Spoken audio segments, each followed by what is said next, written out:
Assalamualaikum warahmatullahi wabarakatuh. Perkenalkan, saya Fitri Nurjana, dosen S1 Akuntansi Fakultas Ekonomi dan Bisnis Universitas Islam Lamongan. Video ini sebagai salah satu syarat dalam proses sertifikasi dosen tahun 2026 pada komponen pernyataan diri dosen dalam unjuk tridharma perguruan tinggi PDD UKT PT, khususnya pada bidang pengajaran. Pada kesempatan ini saya akan menyampaikan mata kuliah yang saya ampuh, yakni Auditing 2 dengan menggunakan metode DIA, yakni Delivery, Interaction, dan juga Assessment. Kemudian mata kuliah Auditing 2 ini memiliki bobot 3 SKS dan juga 16 pertemuan. Mata kuliah ini bertujuan untuk membekali mahasiswa agar memiliki pemahaman yang komprehensif mengenai konsep, teknik, standar, dan juga prosedur audit. Dan juga agar mahasiswa mampu memeriksa laporan keuangan sesuai dengan standar audit yang berlaku. Selain itu, mahasiswa diharapkan dapat menganalisis bukti audit dan juga menyusun kertas kerja audit. Untuk capaian pembelajaran mata kuliah atau CPMK mata kuliah Auditing 2 pada CPMK 1, yakni mahasiswa mampu menunjukkan sikap mandiri, bertanggung jawab dan berjiwa kewirausahaan dalam melaksanakan tugas audit secara profesional dan juga berdasarkan nilai ahli sunnah wal jamaah Ahmadiyah. Kemudian pada CPMK 2, mahasiswa mampu menerapkan prinsip etika profesi akuntansi dalam perencanaan, pelaksanaan, pelaporan audit dan juga menjunjung tinggi integritas, objektivitas, independensi dan juga kompetensi profesional dan juga kerahasiaan informasi.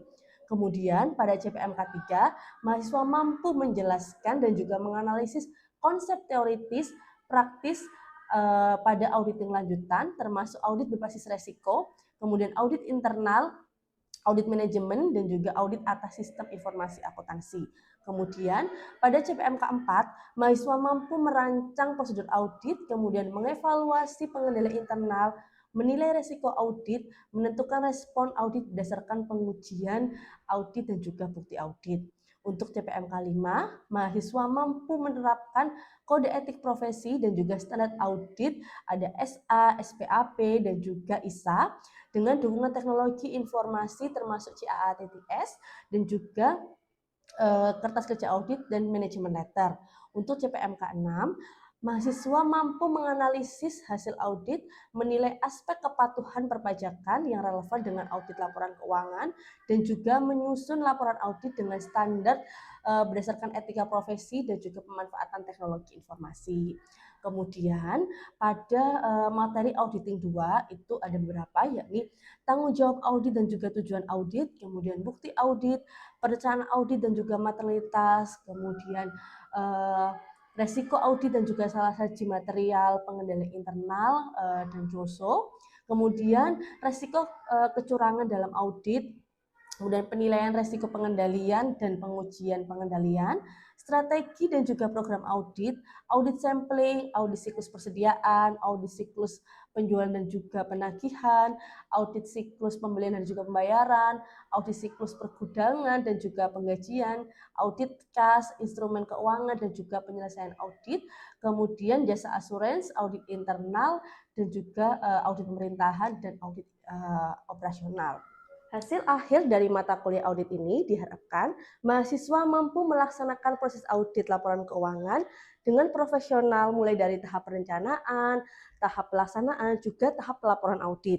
Kemudian, mahasiswa juga mampu menerapkan standar audit, kemudian kode etik audit yang profesional, dan juga mengevaluasi pengendalian internal dan juga resiko audit, memanfaatkan juga teknologi informasi dalam proses audit. Hal ini selaras dengan penelitian saya yang berjudul Determinant of Audit Quality, The Role of Audit Competence, Independence, and Professionalism. Penelitian saya juga ini saya gunakan sebagai referensi pendukung untuk penyusunan RPS pada mata kuliah Auditing 2 yang saya ampuh. Demikian deskripsi diri yang saya sampaikan. Terima kasih atas perhatian Bapak Ibu Asesor. Wassalamualaikum warahmatullahi wabarakatuh. Selanjutnya, mari kita simak cuplikan video proses pembelajaran yang akan saya laksanakan secara tatap muka di dalam kelas. Assalamualaikum warahmatullahi wabarakatuh. Hari ini kabarnya baik? Baik. Oke, jadi hari ini Bu Fitri akan menerangkan audit atas persediaan. Jadi sambil mengingat-ingat materi yang lalu, ada yang masih ingat nggak kalau kita mau menentukan sampel dari akun persediaan itu apa yang kira-kira harus diperhatikan? Ada yang tahu? Apa Mbak? Yang pertama misalnya kalkulasi, kemudian tingkat risiko audit, kemudian materialitas, dan yang terakhir efektivitas pengendalian internal. Bagus sekali. Jadi yang pertama adalah kita harus menilai besar kecilnya perusahaan. Semakin besar perusahaan, maka kita mengauditnya semakin banyak. Sama juga seperti itu. Kalau seandainya resikonya itu juga tinggi, maka kita melakukan auditnya atau mengumpulkan sampelnya juga lebih banyak lagi, gitu ya teman-teman ya. Hari ini tujuan pembelajaran pada pagi hari ini ada 4. Yang pertama, memahami karakteristik akun persediaan dan karakteristik dengan laporan keuangan. Jadi kita harus paham tentang akun dalam persediaan itu seperti apa. Oke, sebelumnya ada yang tahu persediaan itu apa? Apa itu persediaan sebelum nanti kita masuk ke persediaan? Iya, Us? Persediaan adalah aset berupa barang yang dimiliki perusahaan untuk dijual kembali. Oke, bagus. Jadi masih ingat ya letaknya persediaan itu di mana? Di aset, ya. Jadi persediaan itu adalah akun yang sangat penting bagi perusahaan, tapi mudah terjadinya fraud atau kecurangan gitu. Oke. Kemudian yang kedua, mengidentifikasi resiko salah saji pada persediaan. Yang tadi Bu Fitri bilang, karena rentan dengan resiko, maka kita harus mencari nanti salah sajinya itu di mana. Gitu ya. Kemudian yang ketiga, menjelaskan observasi stock of name dan pengujian pengendalian. Oke, jadi nanti kita akan belajar tentang bagaimana mengobservasi stock of name. Stock of name itu kan kita harus menghitung stok yang ada di gudang dan mencatatnya. Apakah ada barang yang rusak ataukah ada barang yang hilang, gitu ya nanti kita pelajari. Kemudian yang keempat, menyusun prosedur substantif untuk eksistensi, kelengkapan, cut off dan juga penilaian. Ini adalah prosedur audit yang nanti akan kita pelajari ya. Baik, yang pertama adalah karakteristik dari persediaan. Tadi sudah dijelaskan sama Mbak Uswa bahwa persediaan itu adalah aset lancar yang dimiliki untuk dijual. Jadi persediaan itu bisa, yang pertama bisa berupa barang dagang. Contohnya, kalau kalian menjual sebuah kerudung gitu kan, kalian perusahaan dagang kerudung, kalian kan harus membeli kerudung dulu dari supplier kalian, kemudian disimpan untuk dijual kembali. Lah penyimpanan itu yang namanya barang dagang. Lah itu adalah persediaan barang dagang. Kemudian ada persediaan bahan baku. Kalau persediaan bahan baku berarti contoh kalian mau bikin baju. Bahan bakunya apa? Kain, benang, ada kancing kayak gitu kan disimpan di gudang.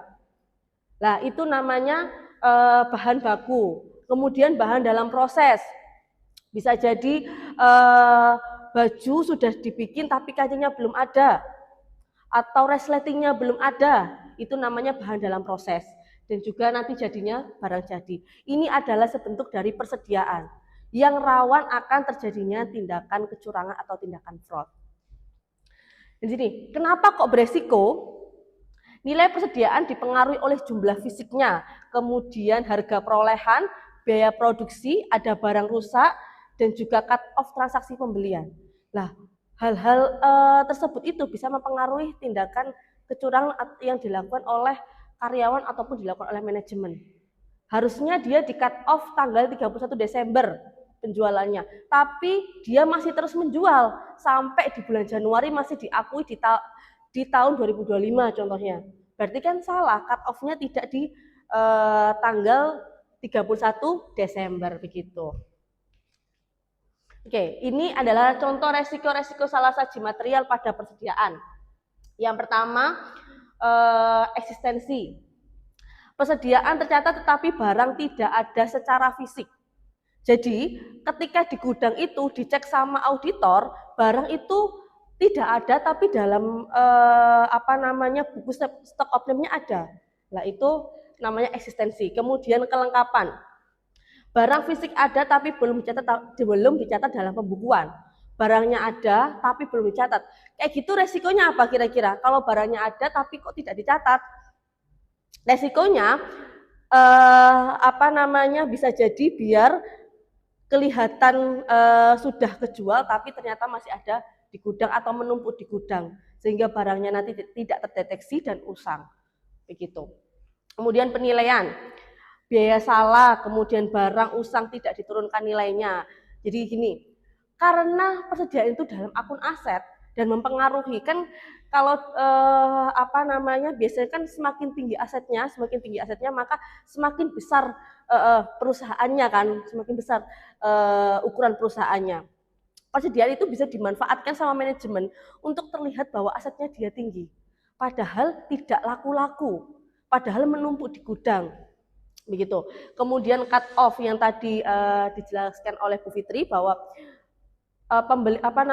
penjualannya itu sudah bulan Januari tapi diakui di bulan Desember. Kemudian hak dan kewajiban, barang kontingensi atau milik pihak lain tapi diakui sebagai aset.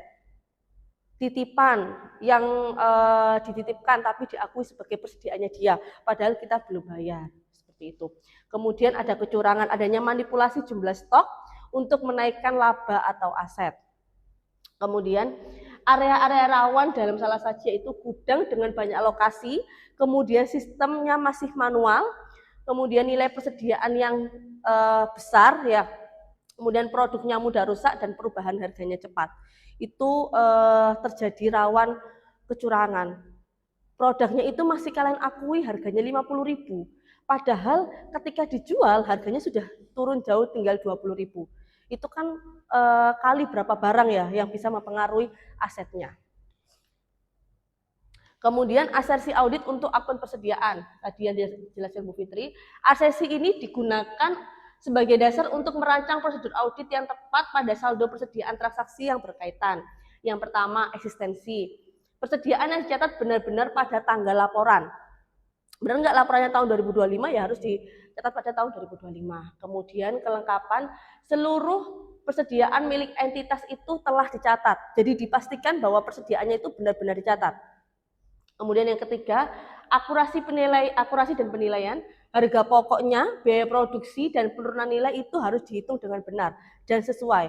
Dan itu kita sebagai auditor itu harus memeriksa hal tersebut. Jangan sampai kita sebagai auditor itu percaya.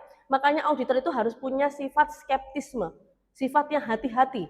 Ketika kita hati-hati dalam melakukan audit, maka kita tidak langsung percaya sama perusahaan. Kita harus melihat, oh barangnya di pasaran harganya berapa, bener nggak sekian, gitu ya. Kemudian cut off yang tadi begitu jelaskan, transaksi masuk atau keluar dicatat dengan periode yang tepat. Itu kita bisa lihat dari mana? Dari nota-notanya. Apakah nota-notanya itu sesuai atau tidak? Itu harus dilihat sama auditor. Kemudian hak dan kewajiban, entitas memiliki hak atas persediaan yang diakui. Kemudian penyajian, klasifikasi dan pengungkapan sesuai dengan kerangka dari pelaporan.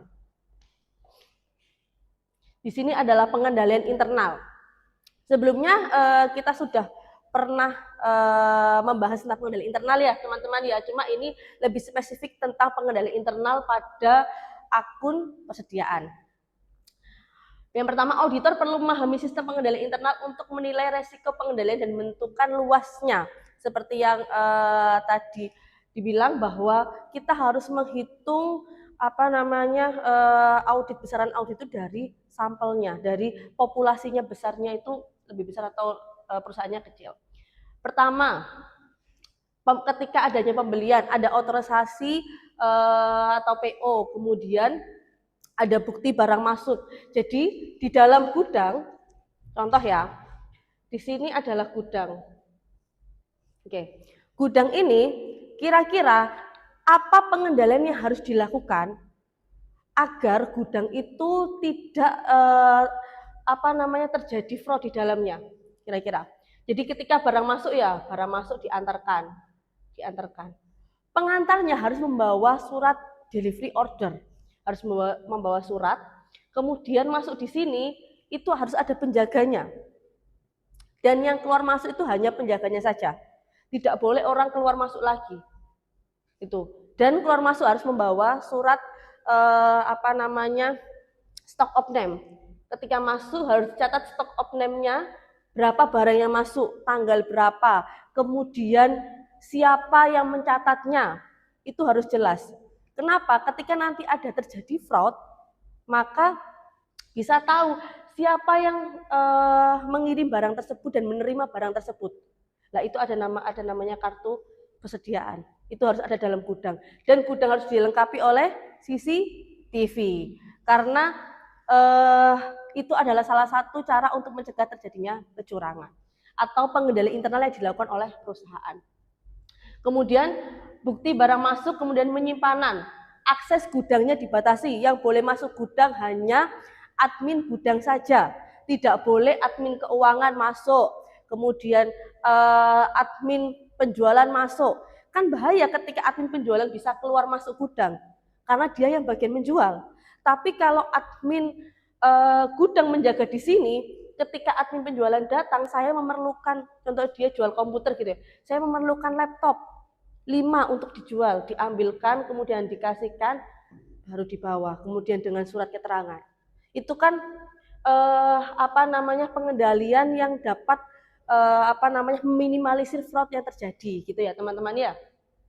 Kemudian produksi atau pemakaian, ada dokumennya, kemudian penjualan atau bukti barang keluar yang tadi Bu Fitri bilang, ada bukti ketika dijual, ketika admin penjualan datang diberikan itu ada surat tanda tangan admin penjualan, begitu. Oke, dan itu adalah salah satu beberapa pengendalian internal dari persediaan. Yang pertama, pemisahan tugas antara pembelian, gudang, produksi, dan juga akuntansi. Ya, salah satu pengendalian adalah adanya pemisahan tugas. Jangan sampai dalam satu perusahaan hanya ada satu karyawan yang pegang gudang, yang pegang kasir, yang pegang penjualan. Jadi dia contohnya di butik gitu ya, cuma ada satu orang, dia yang silakan dipilih, habis dipilih dia yang masukkan ke komputer, kemudian dia yang mengambilkan ke gudang. Itu sangat rawan sekali terjadinya fraud. Karena dia bisa manipulasi, karena dia cuma sendiri. Kalau ada tugasnya masing-masing, tinggal bilang ke kasir ini ada pembelian, kasir nanti bilang gudang untuk mengambilkan barang, seperti itu. Itu adalah pemisahan tugas yang harus dilakukan. Kemudian dokumen bernomor urut untuk PO, receiving report, dan juga surat jalan. Ini juga penting ya, harus ada nomor urutnya. Biar kelihatan, selain nomor urut juga harus ada tanggal, biasanya juga ada jam. Kalian kalau beli sesuatu kan biasanya ada tanggalnya, ada jamnya ya teman-teman ya. Itu juga salah satu cara agar perusahaan itu terhindar dari fraud. Kemudian stock of name berkala dan rekonsiliasi dengan kartu persediaan atau general ledger. Jadi stock of name berkala itu penting dan juga mendadak. Kenapa? Karena kalau kita stock of name-nya berkala, tapi hanya di hari Rabu saja. Nah, itu juga tidak bagus ya teman-teman, karena kalau cuma di hari Rabu saja, bagian admin gudang akan tahu, oh ini nanti itu manajernya cuma datang di hari Rabu saja, saya perbaiki hari Rabu. Kemudian nanti hari Selasa saya melakukan fraud lagi, Rabu saya perbaiki lagi. Makanya harus secara mendadak. Tiba-tiba datang, tiba-tiba stock of name benar atau tidak. Nah itu cara agar fraudnya turun. Kemudian review barang lambat bergerak, rusak, kadaluarsa, dan absolut. Jadi harus dilihat, kok ini nggak keluar-keluar ya barangnya, harus diapakan? Setelah meeting dengan manajemen dilakukan diskon. Makanya kalau kalian beli sepatu di Matahari biasanya itu kan banyak sekali barang-barang diskon ya. Nah, daripada tidak laku dan usang di gudang, lebih baik didiskon, dikeluarkan kemudian didiskon. Bagi yang teman-teman suka ini ya, jalan-jalan biasanya. Kemudian perencanaan audit persediaan. Perencanaan menentukan area yang paling beresiko dan prosedur audit harus diprioritaskan. Yang pertama, kita harus memahami bisnis klien. Jadi auditor itu kan datang ke perusahaan, dia harus paham bisnisnya seperti apa, berjalannya seperti apa. Kemudian menentukan materialitas, menentukan resikonya. Oh ini beresiko atau tidak. Ada nggak resiko bawaannya, inherent risk. Kemudian pilih pendekatan audit. Pendekatan auditnya seperti apa? Oh, ini perusahaannya besar. Oh, ini perusahaan keuangan yang menggunakan teknologi informasi. Saya harus melakukannya dengan sesuai dengan perusahaannya. Oke. Kemudian prosedur audit yang dilakukan, tujuan penilaian ini adalah memastikan persediaan catat pada nilai yang dapat dipertanggungjawabkan sesuai dengan kebijakan akuntansi. Kita harus uji harga produk. Tadi auditor tuh datang, dia nggak harus percaya langsung harganya 50.000, harus diuji. Benar nggak harganya sekian? Kemudian uji NRV, membandingkan biaya dengan harga jualnya. Kemudian uji biaya produksi, benar nggak biaya produksinya sekian? Kemudian uji konsistensi metode. Ini menggunakan metode apa ini? FIFO, rata-rata, atau LIFO untuk menentukan kalau ini untung, kalau ini tidak. Ini mana yang menguntungkan perusahaan. Itu auditor harus memahami itu. Begitu. Ini contoh program audit persediaan untuk tujuan. Jadi eksistensi kelengkapan penilaian cut-off dan penyajian itu adalah salah satu tujuan audit. Kemudian eksistensi prosedurnya, lakukan tes count dan cocokkan ke kartu persediaan. Buktinya daftar hitung fisik. Kemudian untuk kelengkapan, telusuri barang fisik di catatan persediaan. Ada kartu persediaan. Penilaian, kita harus menguji produknya. Buktinya faktur dan harga jual. Kemudian cut off, periksa transaksi sebelum dan sesudah tanggal laporan. Itu ada surat jalan, ada invoice. Kemudian penyajian, review klasifikasi dan pengungkapan. Daftar laporan keuangan ya. Kemudian ini temuan umum dalam audit persediaan. Ini beberapa contoh temuan yang terjadi, ada selisih dari stock of name, kemudian ada barang yang rusak, yang kemudian cut off-nya tidak sesuai, dokumennya kurang lengkap, kemudian kepemilikannya tidak jelas punya siapa, kemudian pengendalian gudang yang sangat lemah yang seperti dijelaskan Bu Fitri tadi. Itu adalah contoh-contoh temuan dari auditor saat dia mengaudit perusahaan. Dampaknya apa? Dampaknya ketika auditnya itu tadi dilihat perusahaannya itu banyak kesalahan, maka akan berimpact pada opini audit ya, berimpact pada opini audit. Nanti opininya wajarkah? Ada yang masih ingat opini audit apa saja? Wajar, wajar tanpa pengecualian. Kemudian wajar dengan pengecualian, begitu ya. Oke, untuk kesimpulan hari ini, audit persediaan menuntut kombinasi antara pemahaman sistem, observasi fisik, dan juga pengujian. Kemudian, persediaan berisiko tinggi karena berkaitan dengan jumlah fisik, nilai, dan juga cut-off. Ya, jadi memang persediaan ini memang gampang sekali terjadinya fraud. Jadi auditor harus lebih menelitinya atau lebih dalam lagi dalam melakukan stock of name perusahaan. Kemudian stock of name penting untuk memperoleh bukti eksistensi dan juga kondisi persediaan. Makanya auditor itu dibayar mahal karena contohnya gudangnya perusahaan tersebut ada di seluruh Indonesia. Kita harus datang ke gudangnya, harus melihat, menghitung secara langsung. Memang berat pekerjaannya tapi menyenangkan.